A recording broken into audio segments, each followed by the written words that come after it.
ఆదియందు దేవుడు భూమ్యాకాశములను సృజించెను. భూమి నిరాకారముగాను శూన్యముగాను ఉండెను. చీకటి అగాధ జలము పైన కమ్మియుండెను. దేవుని ఆత్మ జలములపైన అల్లాడుచుండెను.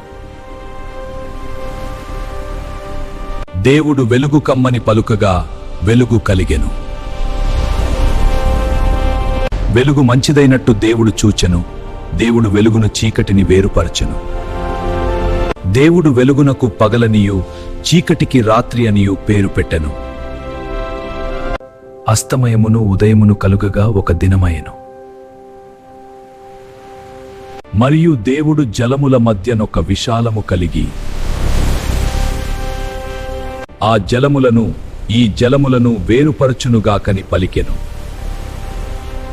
దేవుడు ఆ విశాలము చేసి విశాలము క్రింది జలములను విశాలము మీది జలములను వేరుపరపగా ఆ ప్రకారమాయెను.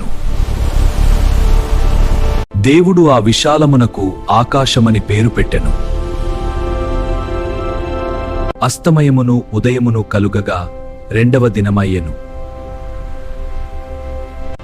దేవుడు ఆకాశము క్రిందనున్న జలము లొకచోటనే కూర్చబడి ఆరిన నేల కనబడునుగాకని పలుకగా ఆ ప్రకారమయ్యెను. దేవుడు ఆరిన నేలకు భూమి అని పేరు పెట్టెను. జలరాశికి ఆయన సముద్రములని పేరు పెట్టెను.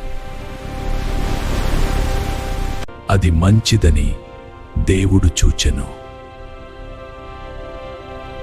దేవుడు గడ్డిని విత్తనములిచ్చు చెట్లను భూమి మీద తమ తమ జాతి ప్రకారము తమలో విత్తనములు గల ఫలమిచ్చు ఫలవృక్షములను భూమి మొలిపించుగాకని పలుకగా ఆ ప్రకారమాయెను.